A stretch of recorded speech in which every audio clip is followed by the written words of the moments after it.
This is going to be the first match here today. Let's see if he can continue that fantastic momentum he's been showing us from day one into day two. Caba going up against Nerotheboxer here. Guile going up against Deejay. Listen, man, as we start off this block, if you aren't excited yet, this is the time to get that energy going, because this is about to be a bloodbath between Caba and Nerotheboxer. Now, we've talked about this matchup plenty, but Guile versus Deejay, I actually want to pick your brain about this matchup in particular. You've seen a handful of this, you've seen a ton of Deejays in the world, you actually have first-hand experience with some of the Guiles over in EU. Why don't you tell me a little bit about what's on paper? The thing that's interesting to me about this is the projectile skirmish. That's right, shouts to Damascus, I brought it up again, the projectile skirmish. That's 2 days in a row now. Hey, listen, Sonic Boom is actually dominating here, but you have to use OD Air Slasher. Man. And this is it. He's already jumped because he knows the hard read.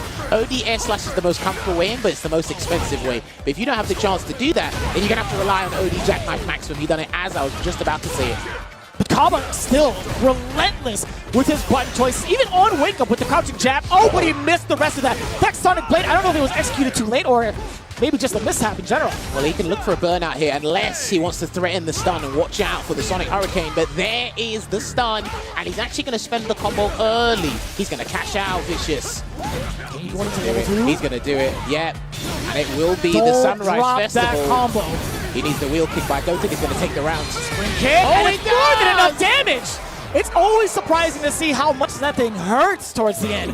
But for it to be the last hit with that much life left, I was thoroughly surprised. With the amazing round start that Caba had, you think there was no chance of him losing that. But it's always Deejay. And there's a throw bait there.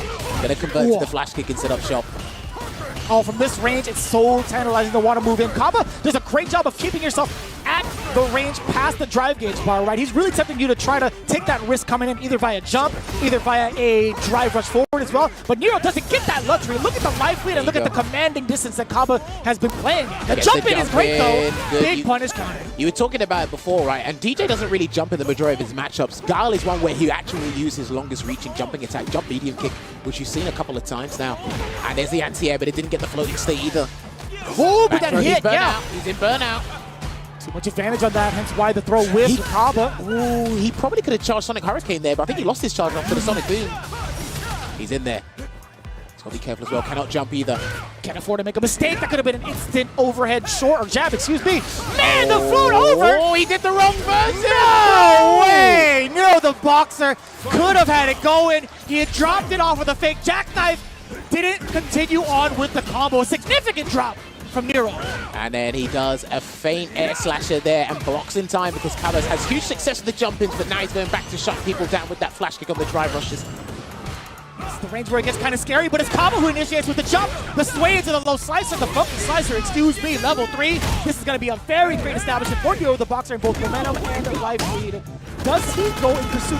Caba has it straight away from he can try and bait something. He can try and bait something, which he tries. He tried, exactly it. Oh, there's a hop.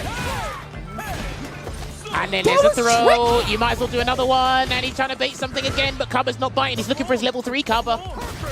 Let's see if he gets it. Damn! And that's so tricky. You see the green, you want to go, but then the funky slicer, it definitely says no. Nerotheboxer really mixing up his options on offense, and I love seeing the grounded work coming in. Just to let you know, Nerotheboxer had his only one game yesterday, so I believe he does get 2 games today. He will be fighting Caba now, and he will be fighting Angry Bird later. If he can get this win now, he might actually give Angry Bird a chance. Air slasher. We'll drive rush in because he's low on drive gauge, so he does the knee hop instead. He's actually been going to the aerial approach a bit more than I used to seeing with this matchup. Stand fierce with the big damage. He might as well cash out. That maximum for the ender. And the feint, and you saw Caba, he might have tried to jump, but then the throw whip immediately after.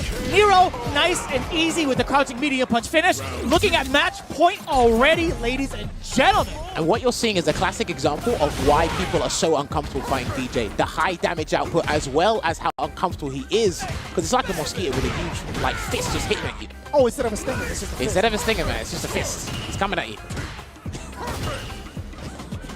That's set for a really scary anime. It's going to be the premise for a very scary anime. Hold on a minute, backs up here in a second. He's about to build level 2 as well. I don't think he'll use it now. He needs to preserve that super art meter again. On point with these flash gates, drive rush. That's actually really good. I wouldn't be surprised. Oh, forward throw now. Gets to do it again. Not going to die. Okay, it was just enough. I thought it was going to be just outside of the realm of the kill. Don't worry. The interesting thing is here, Nero's had much more success via jumping, which actually is less damage if you want to do not spending the drive rush, and actually doing drive rush at Caba. The only way he's really drive rush is after an air slasher, but not even there. Jump again. A little delay. You saw a deliberate delay from the crouching jab from Caba, slowly trying to open up Nero. I will say, the amount of offense we saw from Nero, his defense has been pretty sturdy this round thus far. But yeah, his best approach has been jump medium kick, the knee hop. He needs to land some huge combo here so it makes it more comfortable, but he did catch him in the breaks. And it's so hard. I think a lot of that has to do with the conditioning from both ends, right? You're talking about that comfort factor, trying to move on in, but it's just so fast-paced. And the spacing has been very medium range. He could have an OD Sonic Boom there and burn him out, because the level 2 wouldn't have reached from that range. Stands right now, both slowly building the drive gate back. Sit him down with the forward medium kick. Dude, very high-reaching hitbox. Resilient on defense here. Caba really wants this round to make it one apiece here. He's trying to bait, something. Anything of a check. Nero cannot jump. He ain't got the health for that. Oh, now more than ever. Still waiting. Oh, it's so nice block on the overhead. Level 3, we're going to spend it now. Significant amount of damage, but what happens afterwards? That's not too bad, actually, because Caba doesn't have to worry about any CA at all. But this time, Nero has to walk. He has to walk, and he doesn't. Whoa, you thought? He drive us on in. He's stuck in the drive impact. He has enough meter in the tank. He goes for the OD jackknife instead of the sway extension. My man had it calculated. Do you know what? That was a phenomenal performance there from Nerotheboxer, really putting the rhythm in the waves for Caba's performance here. And to shake up things statistically in Group F, I've got to say, I thought he'd take the safe approach. But when you watch how they played that matchup from start to finish, boy, was I completely wrong. I'll hold myself accountable for that one. But when you think about it as well, when we look at the highlights here, fantastic start from Caba. Like I said before, just to reiterate, the way Nerotheboxer, his best success was via jumping. And I don't really see Deejay players jump a lot in this matchup. But then, what was Caba good at that was from yesterday coming into today, right? He was flash kicking drive rush approaches. But do you know what he didn't do? He didn't flash kick and wake up, which Nero probably done at that last interaction. He said, I'm going to gamble that you're not going to flash kick here, even though it's the most obvious choice to make.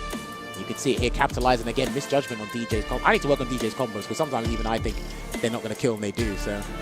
To be fair, that was a lot of life, and I think, making that gamble was totally fine. Nerotheboxer perfectly calculated, but I do agree, right? It's just a matter of getting into that space. You can see how often Caba has actually thrown out some of the booms in that first round, but as it got a little bit closer, Nero really took advantage of that, and look at that. He's really forcing Caba to make some of these really awkward situations because of the timing of it all. I think Nerotheboxer just understanding that Caba's not going to go for those OD flash kicks. He's not going to commit to something that risky, right? So then that next layer of offense for Nero makes it in his advantage because of how mobile Deejay is. The thing is, what I really have to give Nero props for is how he gained bravado in the corner. Every time he had Caba trapped in the corner, he felt super confident, I can win this round because obviously my combos are extended, my damage output is super high. That was so risky, but it was so well placed. But here's the thing, Caba never flash kicked in different scenarios, right? He was always looking to flash kick a drive rush, so we could tell literally what he was fixating his defensive options on, not in fixating on or working on understanding the other scenarios where you go do it. Because again, when you're honed in on one area, that means you sacrifice something else. Then you're tunnel vision, right? Dude, it's crazy. It's very difficult where to allocate your brain power in Street Fighter 6. But that's Nero, part of the mental stat conversation. Listen, he put the crosshair in a different area and he sniped it perfectly. That was brilliant.